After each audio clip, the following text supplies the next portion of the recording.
Equine impulsion, what is it and how can we tell if a horse has it from a picture? Let's get into it. So I have this lovely drawing of an Arabian mare in foal, and Mama does not have impulsion, and we're going to cover why and how we can tell. So this is a lovely drawing that I made of a graph.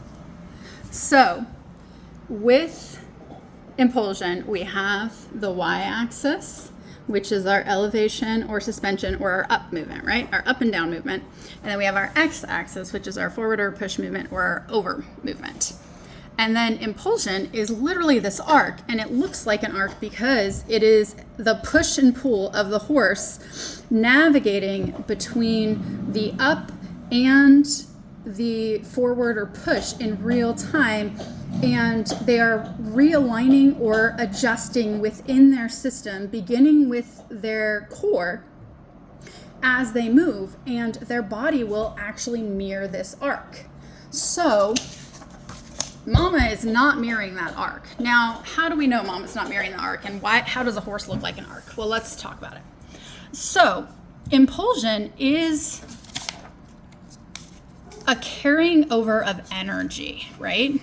So to have impulsion, what it means is that the energy from the core is being carried forward and maximized and used with the utmost efficiency in the body, right? That's why it's called biomechanically correct, because it is the most efficient way of movement.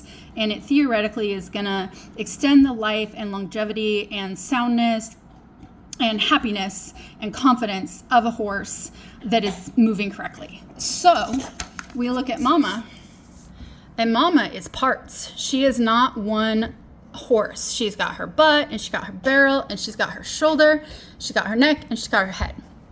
If Mama had impulsion, we would see this arc shape kind of originating from her core.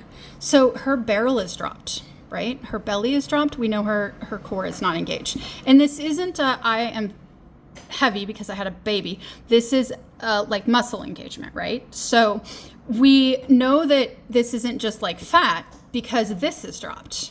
If this was lifted, it wouldn't really matter what the shape was here as much. So we want to see this kind of shape for Mama. And what we would see is a neck that is shaped like that. This neck coming straight out. There's no way for a horse with a neck that shape to have impulsion because there's no way for energy to transfer through that neck. It would need to travel through the spine. So the spine is kind of like here.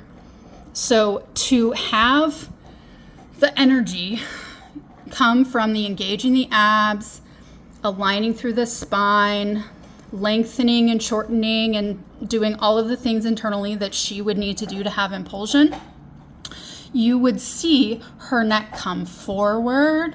You would see lengthening through this area.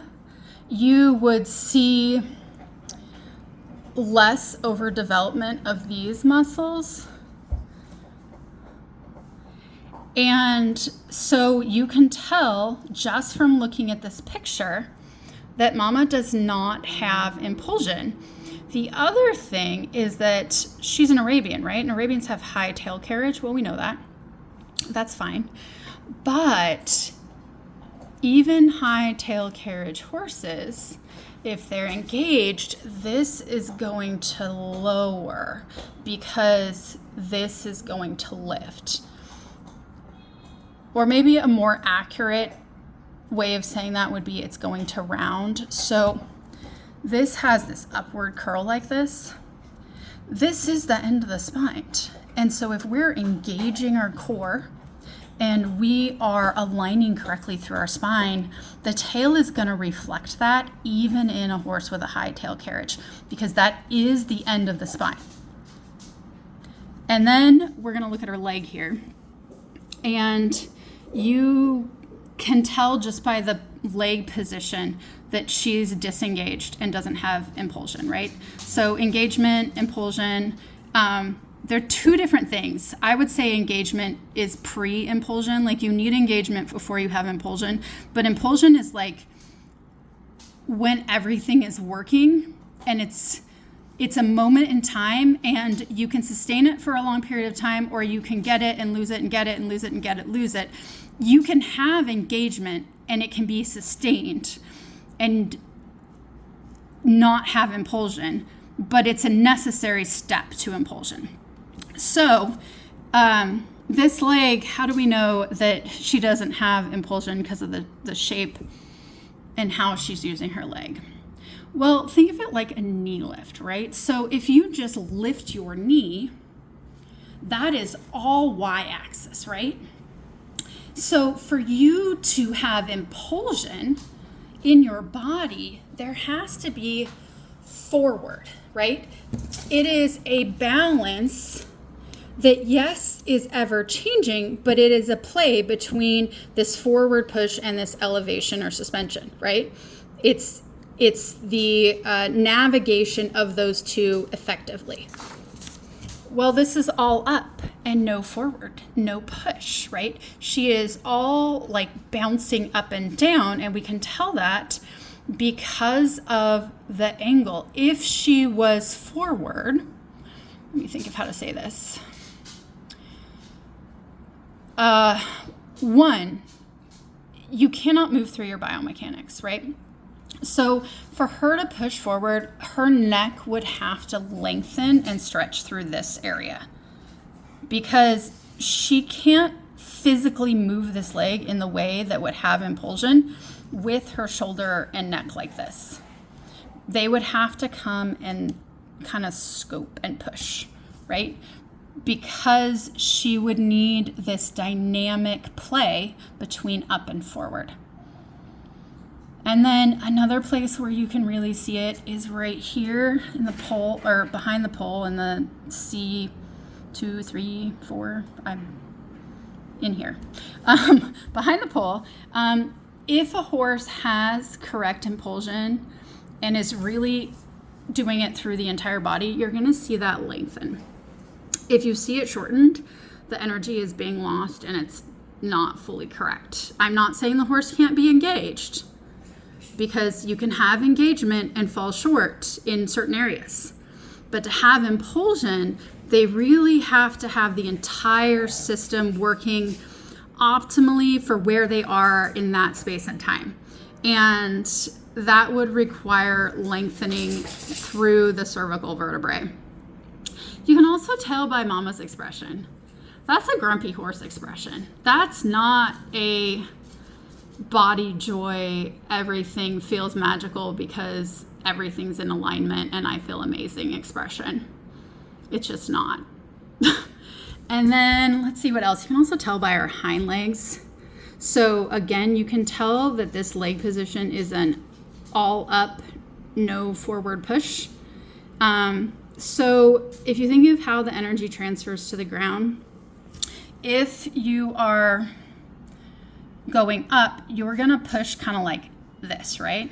And so if you think of how the foot is loaded, the foot loading to go and the way the joints are oriented and used to go up is going to be different than what it is to go forward.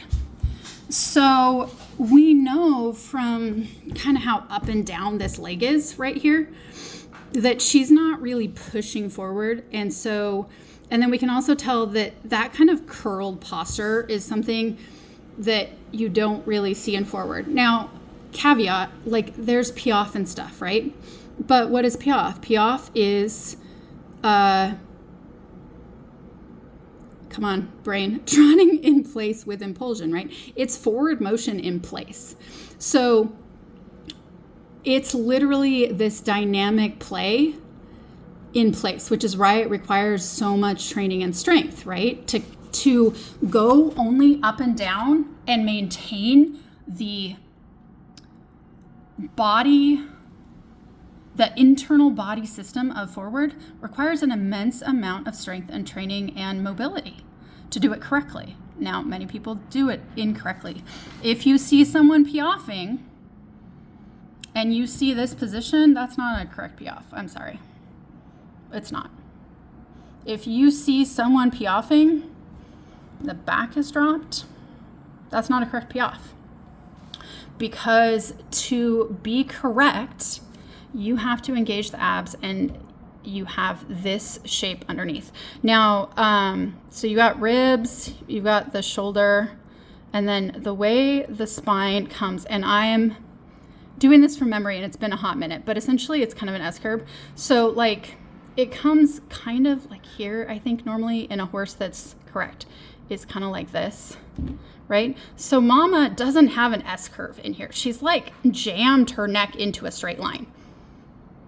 Like the spine is coming out in here and then going like straight up. So that means she's losing all of the mobility between her spine, between her vertebrae, right? Because the vertebrae in a horse that's truly got impulsion and is incorrect, they're adjusting constantly. Well, one of the ways that you adjust is in the space between the vertebrae, and I'm sure there's a specific name for it, but I can't think of it. And so they're literally doing this on a very small scale between the vertebrae to adjust, right? That's kind of the scoping and adjustment that you see in a neck. It's the same with the ribs.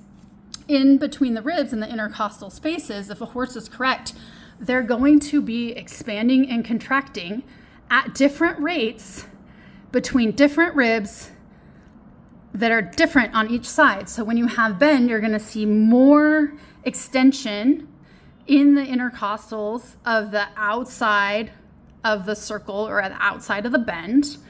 And then you're going to see shortening on the inside, right? So the reason why impulsion is so difficult to attain is because it is a full body experience and it requires the horse's willingness. This is not something you can coerce or train.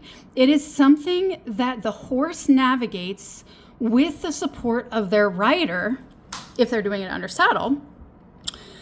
And having a rider who has not fostered willingness in their horse, I'm sorry, I don't believe you can have true impulsion without willingness.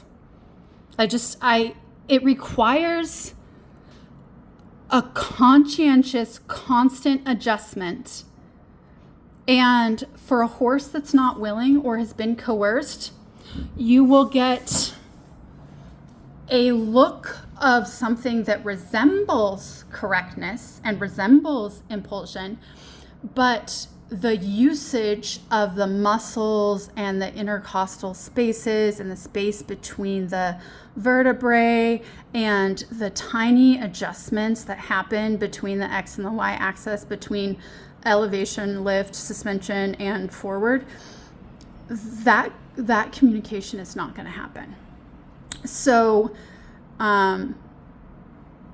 that's why if you really want, specifically dressage, but like any discipline, if you really want to be good, not competitively, because you can succeed competitively. We've seen that. Like it's not based on correctness biomechanically for the horse. And I'm going to say across all breeds, disciplines, there might be exceptions, but for the most part, it's just not. Because that's not what we've been aiming for, right? Like, we haven't been aiming for that. And you can't generally achieve what you don't aim for. So if we want to have impulsion and we want to maximize the life and longevity and joy within our horses, we have to foster willingness. And to have impulsion, we have to have engagement and willingness.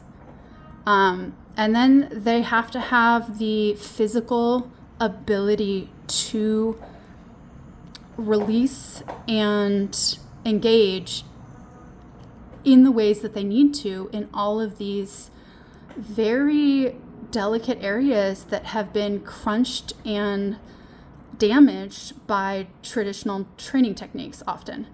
So for some horses, it's going to be physically impossible for them to connect energy from their core to, say, their nose, right, or along their spine, because they have areas of their body that are restricted.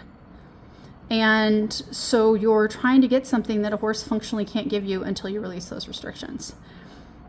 And yeah, so that is impulsion in a very long nutshell.